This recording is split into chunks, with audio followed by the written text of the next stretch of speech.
All right, everybody. Well, you saw the thumbnail, and we're back in the shop, and got kind of a different than normal project for KSR. And CJ's been thrashing on it the last day or so. Oh, let's just show it to you. It's a side-by-side. So I will say that this is not normally one of our normal things that we work on, but our good buddy Steve with the Big Block Pro Charge dually that you guys saw way back, put a little clip of that right here.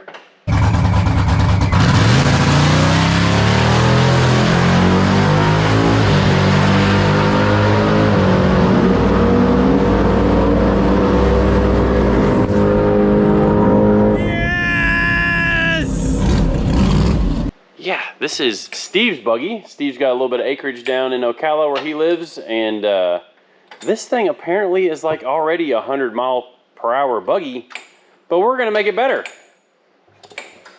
So stay tuned to see what we're gonna do.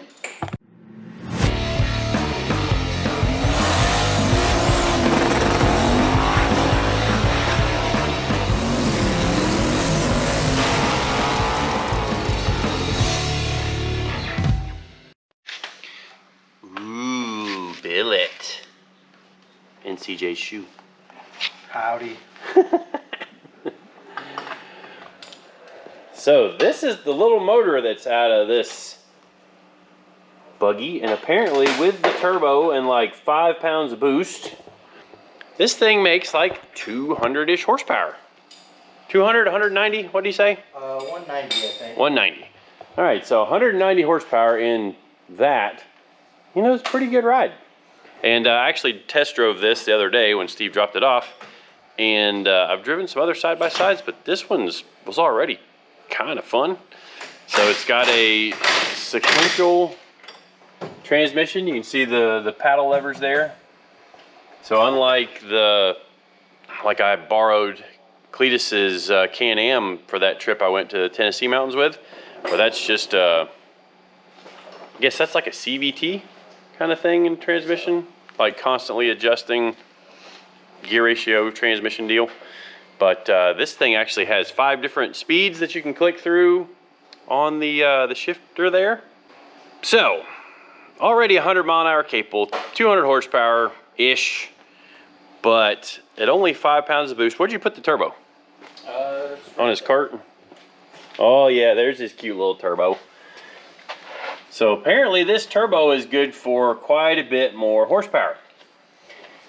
But Steve wants to make sure he is nice and safe, so he ordered rods and pistons for his engine, and we know our limitations. Yes, we could probably figure out how to go through and rebuild this thing, but Steve done some research online and found a place to send the engine to, guys that do this stuff every day. So we're gonna box the engine up, send it out to them. They're going to do cams, valve springs, rods, pistons, head gasket, head studs, lots and lots of kind of normal stuff that we would do like for the LS's or big block Chevrolets, small block Chevrolets, or small block Oldsmobile, like what's going in my car. But gonna crank this thing up to near 400 horsepower at, I think, up to 18 pounds of boost. So we're installing a boost controller. We've got a boost gauge we're gonna be installing. We also, Steve set us up with some kind of trick clutch basket thing, and that's actually what CJ's working on right now. You can see the clutch hiding way up in there. So it still has like a centrifugal clutch to get going, so you don't have a clutch pedal to get yourself started, but then once it's rolling, you click through the gears on behind the steering wheel. But yeah, this is it's got a little air to water intercooler on it. Like this thing's pretty slick. And I think Steve said he wants it to do wheelies when it launches next time. So I think he has another set of wheels and tires that he's going to be putting on it.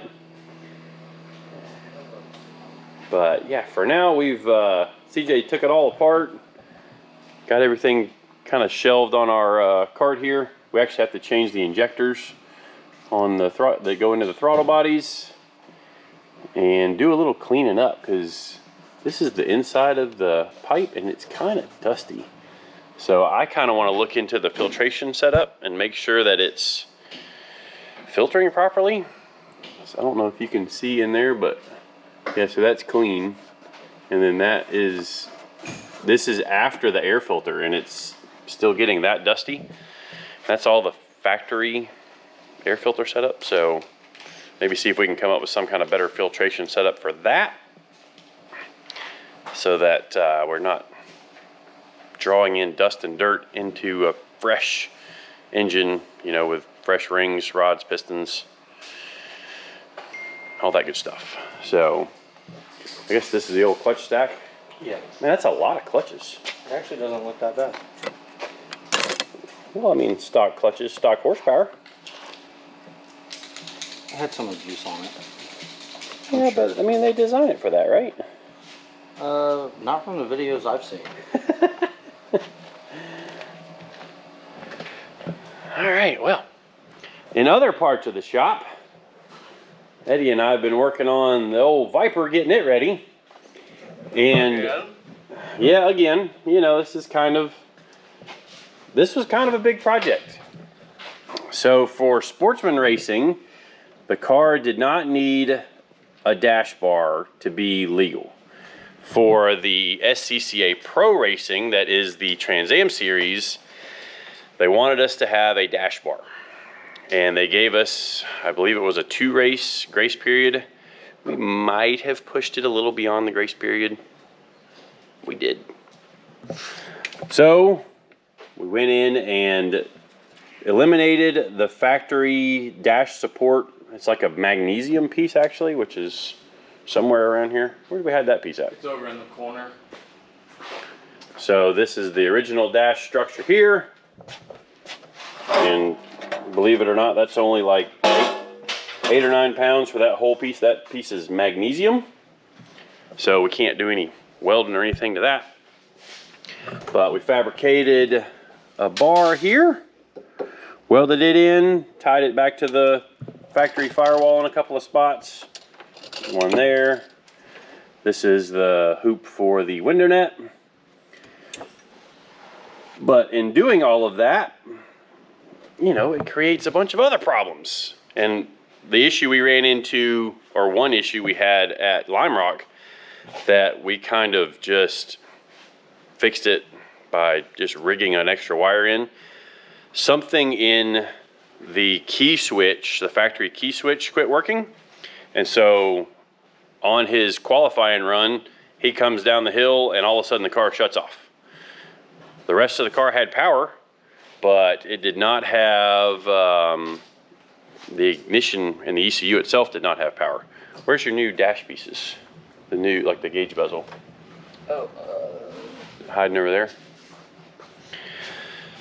So what we have decided to do, because it is a race car, and race cars, in my mind, should be, like some things should be kept as simple as possible. We are wiring up a dedicated ignition switch. So ignition and bypassing all of the factory key switch, because it's a whole lot easier to find a $10 or $15 toggle switch than it is to find a $100 Viper ignition switch, you know, at a racetrack somewhere. So we are going to be, well, actually Eddie's already working on wiring around the ignition switch, and we're cleaning up some of the wiring that was behind the dash, because it was, what's the right word for it, Eddie? Terrible, disgusting. Yeah. Okay, yep. Yeah, that's kind of what I was looking for. Yeah, it was bad, real bad. Yep, so lots of Scotch locks, whoever had this car before us, and we really hadn't been in behind the dash until we were up at Lime Rock. And she needed some loving on the wiring setup. And eventually we're gonna come back in here and eliminate this, because that's I bet that's probably 3-4 pounds just in what I'm holding up here. Yeah. That's just, race cars don't need all that extra crap. This car originally was a street car, and I believe it got crashed and totaled. And what kind of happened in a lot of the Viper world is the race car guys back in the, you know, early to mid 2000s would buy the cars back from the insurance company, crashed, fix them, because you get one car that's crashed in the front, get one car that's crashed in the back, combine them, make a nice race car out of it. And I mean, for what these cars are, like, they do really, really well on a road race course. Like, this car has upgraded shocks. We run an aftermarket rotor. You don't have to, but the AP Racing rotors that we run, they're lighter than stock, so better performance there, less reciprocating weight. It's always good to reduce that weight in any of your race cars, whether it be road race or drag race. But you can still see we're on the factory calipers on this car. Now the other car is getting a complete go through, and we are going to be stepping up to larger calipers and front rotors. What else has this got beyond stock? Oh, we've got spherical bushings in the control arms, brake ducts. This car has air jacks. That's what that cylinder is right there, but not necessary. Yes, air jacks are necessary. I mean, for somebody wanting to build a really cool road race car, that you don't have to spend the big money to get air jacks in on them, but They're so nice. But even with stock power, I mean, these cars with headers and the Mopar ECU make like 560, 570, and this car with its built engine with the restrictors we have to run makes, you know, 580, 590, and would make a whole lot more with the restrictors out of it. But to try and keep the playing field more even, they make us run restrictors to put us back pretty close to stock power. But obviously we've got a little bit more work to do. I got another gear built for it, which this may be our Road America gear. This is a 321. The car has a 333 in it now. And then for Mid-Ohio, I've got a 355 on the way, which will be going into this case.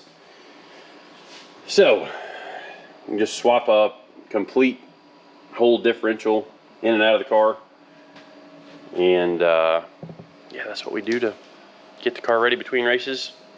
We already have the camber back set up.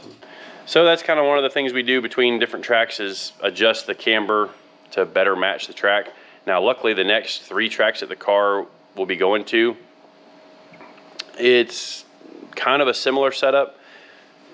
We may tune the car up a little bit more for Mid-Ohio. Indy is the first setup we've got in the car.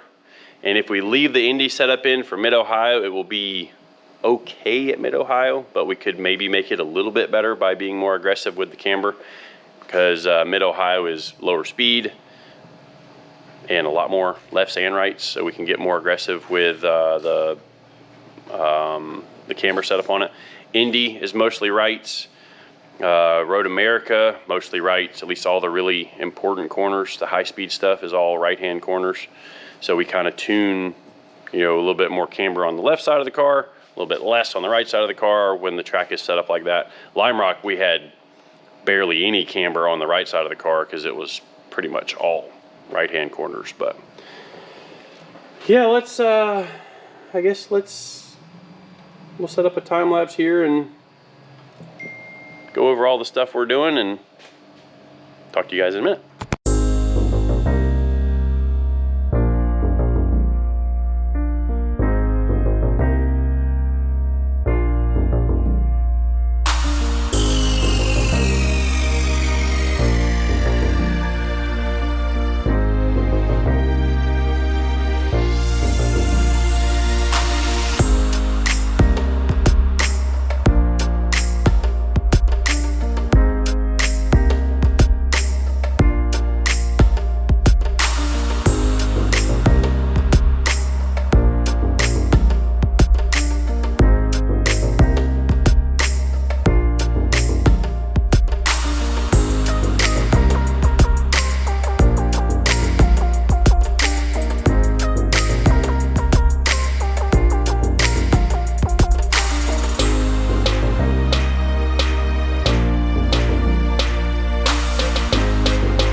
All right, well, it is back together enough to go in the trailer. And you can see it got dark outside. We ran into a little snafu with our dash wiring and chased a electrical problem that we created for like, what, an hour? About an hour? 45 minutes. Okay, but I mean, we fixed it. A little stress, but Lee's around the corner waiting on us. She's all aligned, scaled. Wiring looks a lot better. We got a new pad coming for the top of the transmission tunnel there. Should I drop her? You want to pull the thing? Yeah. All right. That's pretty cool. We need to top off the oil. So let's try and get up, top off the oil and AccuSump, and that'll be it. All right, so thanks for watching this video. See you guys next time.